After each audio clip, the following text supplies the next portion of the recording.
Vargas sem entraves. A gente viu que desde o início da sua vida política, ele, e não só ele, mas o grupo do qual ele fazia parte no Rio Grande do Sul, defendia abertamente um governo executivo forte e até mesmo ditatorial. No governo provisório, ele até teve amplos poderes, mas era uma situação meio delicada. A gente viu que aquele estado de compromisso, onde ele agradava vários grupos e ficava no centro deles todos, é uma jogada interessante, mas no fundo é um sintoma de fraqueza. Você precisar estar ali equidistante a vários grupos, isso, num certo sentido, mostra que você não pode qualquer coisa. E a Revolução Constitucionalista, né, a Revolta de São Paulo, foi mais um indício de que, enfim, aquela situação ela não tinha como durar. E realmente, mesmo antes da Revolução de São Paulo, o Vargas já tinha anunciado eleições para uma Assembleia Constituinte que ia realmente organizar ou reorganizar a política brasileira.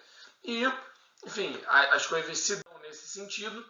A Assembleia Constituinte é eleita e se reúne durante alguns meses, vai discutir essa nova Constituição, curiosamente sem muita atenção do Vargas. Em parte por uma infelicidade, uma tragédia pessoal.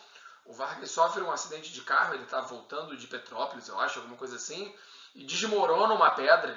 E, enfim, ele não fica muito ferido, ninguém morre, mas a mulher dele fica gravemente ferida, isso abala bastante ele, o casamento dele era bastante sólido, ele teve alguns casos e tal, mas enfim, era um casamento feliz para os padrões da época, e ele fica muito abalado com isso. Algumas pessoas chegam a sugerir que tivesse sido um ataque, né, uma tentativa de assassinato, mas pô, foi uma pedra gigantesca que caiu, não era bem o caso.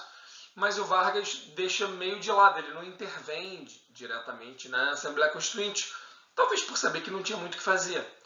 O fato é que a nova Constituição brasileira fazia o que se esperava dela, diminuía o poder do presidente, o Vargas ficava como presidente por um mandato, não poderia ser reeleito, mas os poderes do presidente eram bastante reduzidos, os legislativos voltavam à tona, voltavam com força, ou seja, os estados retomavam alguma, não toda a importância de antes, mas uma boa parte. A Constituição também referendou uma boa parte da legislação trabalhista que o Vargas tinha iniciado. Então, tem, por exemplo, a ideia da imposição do salário mínimo, né, de um salário mínimo no Brasil e outras coisas que já vinham sendo apontadas. Bom, o Vargas não escondeu a decepção com a Constituição. O Vargas disse claramente, bom, para mim isso é mais um entrave do que uma fórmula de ação. Em vários outros discursos ele foi ainda mais explícito, dizendo, olha, assim não dá muito para governar. Acusavam ele de estar gastando muito dinheiro. Ele disse, aqui tem muita coisa envolvida, se eu governasse sozinho, quem sabe e tal. Ele não escondia muito que achava que um governo executivo mais forte seria a solução, e até mesmo ditatorial. E a gente tem que lembrar que ele não estava sozinho. Estamos no momento em que na Europa o contexto político europeu era de governos cada vez mais fortes e centralizadores. Estou falando sobretudo do fascismo italiano e do nazismo alemão, mas não só. Há todo um movimento pós-crise de 29 de desconfiança do liberalismo e, enfim, do jogo político liberal, e um discurso sério de que aquilo acabou e que é preciso um governo forte, que representasse a nação, e o Vargas está indo muito nessa onda. Não que ele estivesse copiando os italianos, muito menos os alemães, não é esse o caso, mas ele via naquilo um movimento com o qual ele se identificava bastante. Bom, se o contexto político europeu era esse, de fortalecimento dos governos centrais, no Brasil o Vargas tinha que lidar com duas forças, né? E escolhi de novo uma foto que mostra a pouca habilidade dele de tirar foto. Ele está ali, você vê que ele não está muito confortável, chegou meio para frente e tal, não está muito confortável, está olhando meio o que esse cara está fazendo aí, né? Essa foto é engraçada. Mas, bom, ele tinha que lidar com duas forças. Uma, o integralismo. O integralismo é uma questão assim, interessante, é um movimento de direita, bastante conservador, é um movimento mais cultural do que propriamente econômico e até mesmo político. É uma força que fala, enfim, da importância de Deus, da pátria, da família, tem um discurso assim meio moralista cristão e não avança muito para, sei lá, para questões específicas da política ou da economia. Você tinha ali um antissemitismo rondando ali o integralismo dialogava com o nazismo mais claramente, era forte, sobretudo numa classe média alta urbana, que já vinha vendo Vargas com uma certa desconfiança, grupos anticomunistas, né, que viam no integralismo talvez uma força para combater o fortalecimento desses grupos, sobretudo depois da Revolução Russa e com a crise mundial. Bom, isso era de um lado. O Vargas tinha uma certa simpatia pelos integralistas, mas não muito. Ele achava as pessoas do integralismo meio pouco confiáveis. Ele falava, olha, não, até simpatizo com algumas dessas ideias, mas não com todas. Do outro lado do ringue, nós temos a Aliança Nacional Libertadora. Na verdade, a ANL era um bloco, era um grande grupo de movimentos sei lá, e pessoas antifascistas. Na verdade, era uma reunião de partidos e grupos que se identificavam como antifascistas, olhando sobretudo para o integralismo.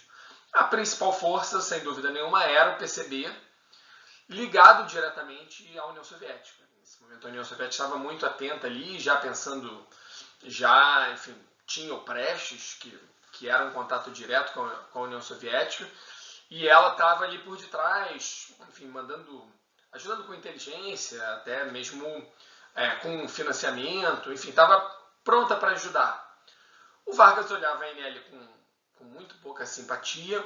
Num determinado aniversário da ANL, ou de algum movimento, enfim, algum aniversário, assim, alguma celebração da ANL, onde alguns discursos mais, enfim, afoitos, mais radicais, foram pronunciados, o Vargas viu aquilo na desculpa e, pum, fechou a ANL, proibiu a ANL. Não dá para saber o quão forte a ANL era. Algumas pessoas falam em dezenas de milhares de pessoas. Enfim, dificilmente ela chegou a 100 mil, enquanto o integralismo provavelmente chegou a 200 mil, entre 100 e 200 mil pessoas ligadas ao integralismo, mas era um movimento forte. Na cabeça do Vargas, mais forte do que era na realidade, mas ele fecha a ANL. Quando ele fecha a ANL, não tem outra saída para esse grupo se pronunciar e se mover e agir do que na clandestinidade. Isso acaba dando origem ao que vai ser chamada de Intentona Comunista, um grupo de militares muito ligados ao PCB e ao Prestes, planejam um novo tenentismo, assim, uma ideia dos militares tomarem o poder nos seus quartéis e dali tomarem o poder do país, enfim, fazerem a revolução a partir de lá. Mas não foi muito bem organizado, não foi muito bem sincronizado entre as várias unidades do exército. Então, em alguns lugares ela acabou eclodindo antes que em outros. E pior, o Vargas sabia de tudo. A inteligência britânica sabia do plano, avisou a ele, mas ele, percebendo da fragilidade da coisa, ele deixou rolar. Rapidamente foi reprimida a revolta.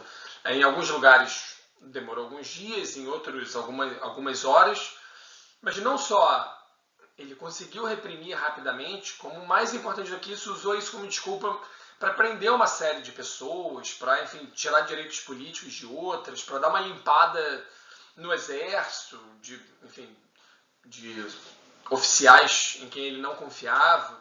Ou seja, ele vai fazer isso a partir da intentona comunista e mais, a partir dali cria-se um clima de medo que ele vai aproveitar muito bem. Quando está chegando a época da eleição, uma eleição que ele não podia concorrer, ele acaba, enfim, vai caindo para o lado do golpe, e aí ele elabora, não ele sozinho, ele junto com os integralistas, aliás, elaboram o famoso Plano Cohen. O que era o Plano Cohen? Forjar um plano comunista, um novo plano comunista de tomada do poder e vazar esse plano para a imprensa. Aí tá no Correio da Manhã, 1º de outubro de 1937, outros jornais deram a notícia também. Isso criou-se um certo pânico. O Vargas já tinha decretado estado de sítio, né? Ou seja, já tinha decretado, um momento de um problema de segurança nacional desde a intentona. Com isso, o clima piora e ele vai usar isso para, um pouco depois, 1 mês e pouco depois, usar o exército, o exército que agora estava mais fortemente do seu lado, já que ele tinha tirado quem não era, e com isso começa o Estado Novo. E aí sim, o Estado Novo era o Vargas sem trave, né? É o Vargas puro sangue, é o Vargas que ele queria ser. Talvez o Estado Novo, sobretudo ali nos 5 primeiros anos, até a guerra, é como ele governa, talvez o mais próximo do que ele imaginaria que seria um governo, né? Como ele gostaria de governar. O Estado Novo é um mundo, mas algumas coisas são claras. Em primeiro lugar, é uma ditadura explícita.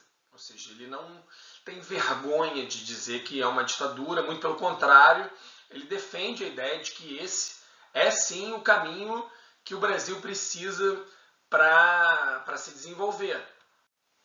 Então, desde o início, por exemplo, ele vai fechar o legislativo não só o nacional, como os legislativos estaduais.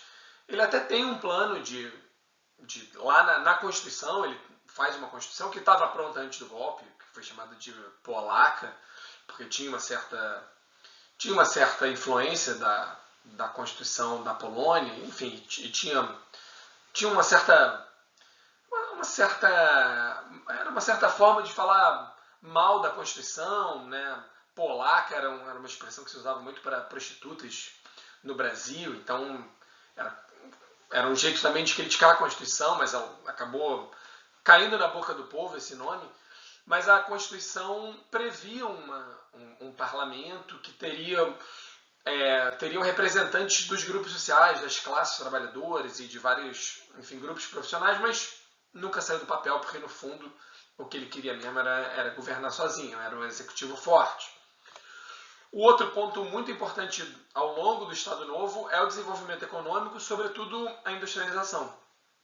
Aquilo que no governo provisório foi apenas mais uma das aproximações do Vargas em relação a vários grupos, né? Ele não queria depender de um grupo, então ele se aproximou de vários sem depender de nenhum deles, né? Era um jogo delicado.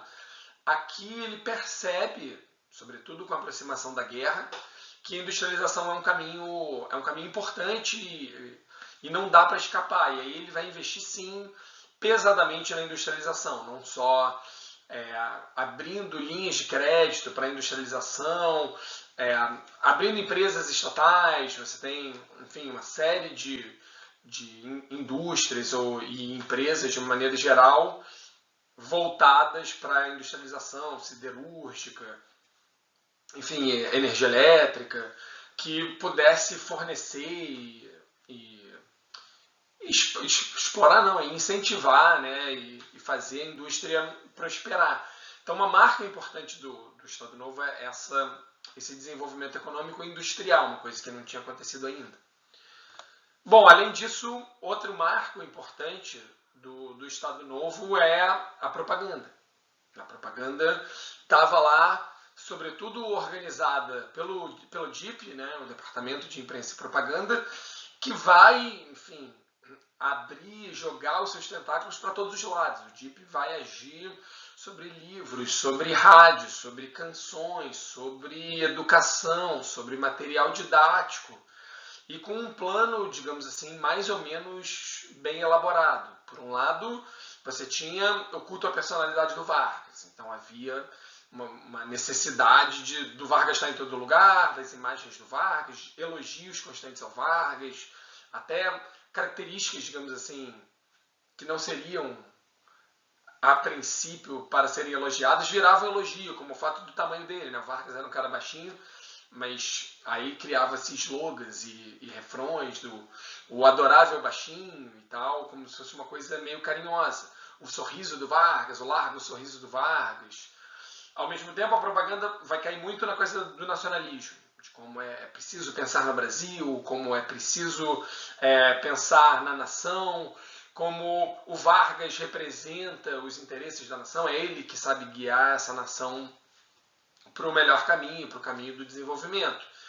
E talvez o meio mais importante fosse o rádio. O rádio ganhava força ali naquele momento e o DIP soube usar o rádio muito bem, sobretudo com A Hora do Brasil, um programa que era metade as cantoras famosas da época, enfim, canções, numa época em que era difícil você ouvir a canção que você queria ouvir, né? Não é como hoje, e na outra parte falava-se de eventos, enfim, coisas que o governo Vargas tinha feito, tinha realizado.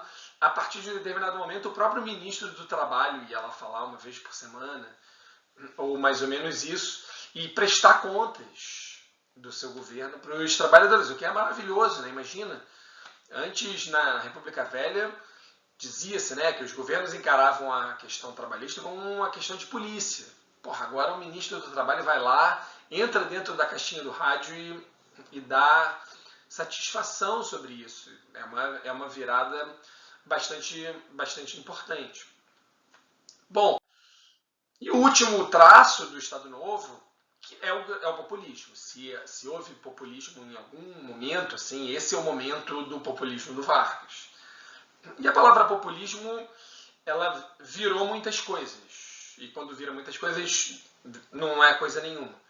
O populismo do Vargas era muito claro, né? O populismo do Vargas era um tripé, onde o Vargas era a cabeça da nação, da sociedade, que, enfim, que dava a direção, que conduzia a nação pelo melhor caminho, ele era a própria essência da nação, mas as duas bases eram a burguesia industrial, essa burguesia que enriqueceu muito, que parecia ser o motor mais dinâmico da economia da sociedade, ainda que o Brasil ainda fosse basicamente, ainda vivesse mais de exportação de produto agrícola, mas o setor mais dinâmico e novo e importante, assim, que chamava atenção era essa burguesia industrial.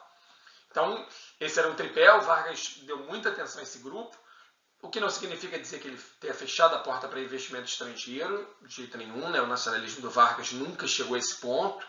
Ele sempre disse e fez questão de dizer que o Brasil estava aberto a investimento estrangeiro, que ele não podia permitir era monopólio, era um controle do investimento estrangeiro sobre áreas estratégicas brasileiras, como o caso da energia elétrica e tal. O outro tripé são os trabalhadores urbanos. Aquilo que ele fez desde o início, dando direitos aos trabalhadores. Aqui, ele se aproximou, aqui teve, de fato, essa ideia de cooptação dos trabalhadores para o lado do Vargas. Não só uma intensificação dos direitos trabalhistas, mas uma aproximação mais direta. Não havia eleição, mas, na lógica do Estado Novo, os trabalhadores são mais ouvidos no Estado Novo do que eram antes, porque os líderes dos sindicatos são pessoas que têm acesso direto ao governo e ao próprio Vargas. Então, quem está trabalhando tem acesso, tem um sindicato, o sindicato é ligado ao governo, então você é mais ouvido trabalhando do que antes, quando tinha voto.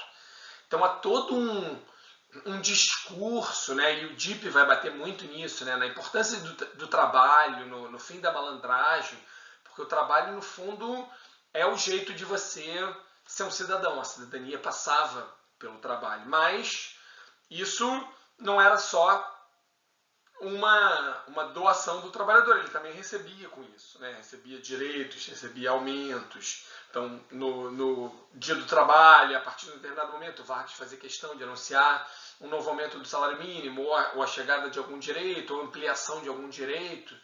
Então, essa máquina, ela funcionou muito bem. No final do Estado Novo, ele começa também a produzir aqueles eventos de massa, né? Mas, sobretudo, num momento em que ele está mais fraco, quando a guerra começa, e aí a gente vai ver isso mais para frente. Só que nesse tripé do populismo tem o carisma pessoal. Essa é uma marca do Vargas que vai daí por diante. Ah, Bolsonaro, mas todo presidente não tem que ser carismático? Não. Os presidentes da República Velha não se preocupavam com isso. Porque eles chegavam ao poder de outra maneira. Eles chegavam ao poder via uma outra coisa. Então era um acordo de elites. Então não importava muito. Agora não. Agora Vargas inaugura uma nova era em que o presidente precisa inspirar essa confiança, precisa inspirar esse sentimento de que ele é próximo de mim, ele se identifica comigo, ele sabe o que eu quero, ele sabe o que é bom para a nação. O carisma é essa essência um pouco inexplicável, mas que faz com que você se identifique com um determinado político. Isso não era necessário na República Velha, vai ser a partir do Vargas. Com poucas exceções, você sempre tem presidentes que têm, digamos assim, esse carisma pessoal muito acentuado. Bom, esse é o Estado Novo. A gente pode descer os detalhes das leis, mas essa é a essência do Estado Novo. Quando é que a coisa começa a fazer água? Como eu disse, com a Segunda Guerra Mundial. Mas vamos terminar essa aula com o Vargas bem, que ele merece. Não merece tanto assim, no fundo, porque a gente tem que lembrar que o Estado Novo tem esse lado positivo dos direitos trabalhistas e tal, ainda que com um objetivo político muito claro, mas é uma ditadura. E como uma ditadura, enfim, repressora, com censura, com tortura. Você tem alguns opositores políticos, né, que são torturados. Você tem alguns casos muito bizarros, sobretudo no fim da Intentona, que nem era Estado Novo ainda, mas você tem algumas prisões e tratamentos muito desumanos. Então, assim, é um governo muito contraditório, por um lado. Por mais que o Vargas tenha caído na história como uma figura simpática, isso é muito discutível. Mas vamos terminar essa aula com ele por cima. E aí, na próxima aula, a gente fala da guerra e como isso complicou a vida. E aí, enfim, a gente chega até o final dele. Tá bom? Abraço.